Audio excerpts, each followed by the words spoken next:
बड़े भाग्य मानुष तन पावा, सुर दुर्लभ सद्ग्रंथन गावा। आप सबने ये चौपाई कई बार पढ़ी होगी और सुनी होगी। आज की ये कहानी हमें इस बात को सिखाएगी कि जीवन में हमारा स्वास्थ्य और हमारा ये मानव तन कितना अनमोल है, कितना महत्वपूर्ण है। हाय गाइस, मैं हूं आनंद झा और आप इस वक्त मुझे सुन रहे हैं यूट्यूब चैनल एचटी कहानियां पर। पहले तो आप सभी दोस्तों से मैं क्षमा चाहूंगा कि पिछले कुछ हफ्तों से आपको कोई ऑडियो या वीडियो नहीं मिली होगी इस चैनल पर, क्योंकि कुछ ऐसी परेशानी मेरे साथ थी जिसके वजह से मैं वीडियोस और ऑडियोज अपलोड नहीं कर पा रहा था। सो फ्रेंड्स, फिर से एक बार वापस आ चुका हूं आप सबके साथ और चलिए आज की कहानी सुनते हैं।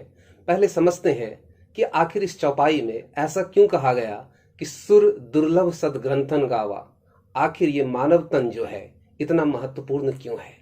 हम सभी ने विष्णु के दशावतार में पढ़ा होगा। भगवान विष्णु के जो 10 अवतार हैं उनमें से देखें, राम अवतार और कृष्ण अवतार, ये दोनों मानव अवतार हैं। भगवान विष्णु को भी महत्वपूर्ण काम करने के लिए, राक्षस राज रावण का वध करने के लिए, कंस का वध करने के लिए मानव अवतार में उन्हें अवतरित होना पड़ा। तभी जो है ऐसा जो है महत्वपूर्ण कार्य वो संभव कर पाए। तो बात यहाँ पर यह है कि हमें जो ये मानव तन मिला है, क्या हम इसकी वैल्यू समझते हैं? क्या हम इसे टेक फॉर ग्रांटेड तो नहीं करते? बहुत ऐसे हम में से लोग हैं, जब उनकी हेल्थ अच्छी रहती है तो उस समय बिल्कुल हेल्थ पर ध्यान नहीं देते और अपने हेल्थ को खराब करते हैं, और जब हेल्थ खत्म हो जाता है तो फिर पछताते हैं। सो फ्रेंड्स, आज की ये कहानी आपको सिखाएगी कि ये मानव तन कितना महत्वपूर्ण है, हमारा स्वास्थ्य कितना महत्वपूर्ण है। चलिए सुनते हैं और कुछ सीखते हैं। ये कहानी है एक सेठ की, जिन्होंने अरबों खरबों की दौलत इकट्ठी की थी। जैसा हम में से अधिकांश लोग पैसों के पीछे पागल रहते हैं, हमेशा सुबह से लेकर के शाम तक दिन की शुरुआत पैसों से होती है और फिर दिन का अंत भी उनका पैसे पर होता है। अरबों की दौलत होते हुए भी भिखारी की तरह वो भटकते रहते हैं। फ्रेंड्स, मैं यहाँ पर ये नहीं कहता कि पैसे इंपॉर्टेंट नहीं है। अगर कोई ऐसा कह रहा है कि पैसा महत्वपूर्ण नहीं है, या तो वो मिलेनियर है या तो वो बेवकूफ है। पैसा बहुत महत्वपूर्ण है, लेकिन पैसे से भी महत्वपूर्ण है हमारा स्वास्थ्य।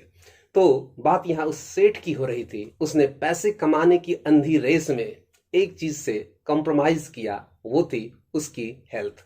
उसने अपने हेल्थ से, अपने स्वास्थ्य के साथ बिल्कुल समझौता किया। दैट मीन्स कि अपने हेल्थ को इग्नोर करता गया।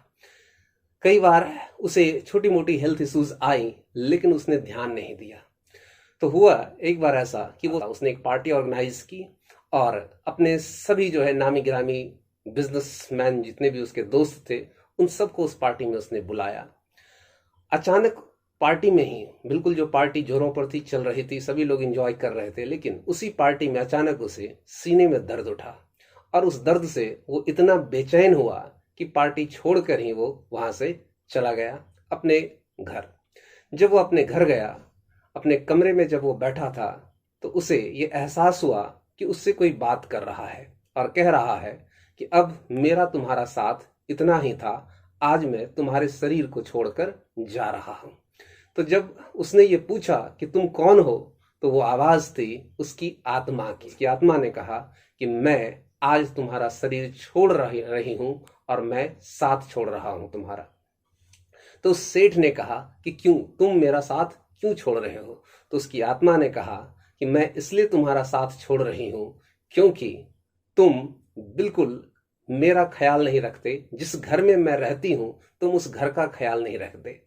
तो सेठ ने कहा, देखो तो कितना शानदार घर मैंने बनाया है, ये घर तुम्हारे लिए ही तो बनाया है, आलीशान महल बना हुआ है। तो आत्मा ने कहा, नहीं, यह घर मेरे लिए नहीं है, मेरा घर तो तुम्हारा शरीर है। क्या तुम ऐसे घर में रहना चाहोगे जिस घर में काफी गंदगी हो, बहुत ज्यादा जो है उसमें कूड़ा कचरा भरा हुआ हो, बहुत सारी बीमारियां हो? तो सेठ ने कहा, बिल्कुल नहीं। तो उस आत्मा ने कहा कि बिल्कुल इसी तरह जैसे तुम गंदे घर में रहना नहीं चाहते, उसी तरह मैं भी गंदे घर में रहना नहीं चाहती। जो तुम्हारा शरीर, जो मेरा घर है, उस घर को तुमने बीमारियों से भर रखा है, बहुत गंदा कर रखा है। इसलिए मैं अब इस शरीर में नहीं रह सकती और मैं अब तुम्हारा साथ छोड़ के, तुम्हारा शरीर छोड़ के जा रही हूं। तो सेठ काफी रोने लगा, गिड़गिड़ाने लगा कि प्लीज मुझे माफ कर दो, कुछ समय मेरे साथ रह जाओ, अभी मैंने नया कारोबार स्टार्ट किया है, कुछ और जो है मुझे उपलब्धि जीवन में हासिल करनी है। लेकिन आत्मा ने कहा कि अब मेरा तुम्हारा साथ बिल्कुल नहीं। फाइनली जो सेठ था वो मर गया और कहानी यहाँ पर तो समाप्त हो गई। छोटी सी कहानी ये हमें सीख बड़ी देती है कि ये मानव जीवन बिल्कुल अनमोल है। हम अपने इस मानव तन का, अपने इस शरीर का एक इंस्ट्रूमेंट की तरह अगर यूज करें तो हम बहुत कुछ अच्छा कर सकते हैं और बहुत कुछ समाज को दे सकते हैं। लेकिन अगर हमारा स्वास्थ्य ही ठीक नहीं तो हम कुछ भी नहीं कर सकते। दुनिया की सारी दौलत एक तरफ और हमारा स्वास्थ्य एक तरफ। अपने हेल्थ पर ध्यान दें, बिल्कुल जो है फिट रहें, हेल्दी रहें, स्वस्थ रहें, तभी जीवन में खुशहाली आएगी। मेरी नज़र में खुश होने के लिए, एक हैप्पी लाइफ जीने के लिए 3 चीज़ें आपको चाहिए। वो है health, wealth and good relationship. जी हाँ, health, wealth and good relationship.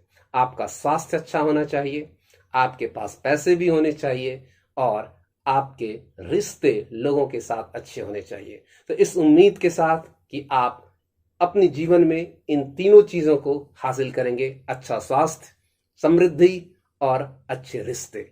So friends, मिलता हूं आपसे एक बार फिर अगली वीडियो में, और तब तक के लिए आप अपने दोस्त आनंद झा को विदा दीजिए। आप सभी को प्यार भरा नमस्कार, good bye, stay healthy and stay safe. Thank you very much to watch this video.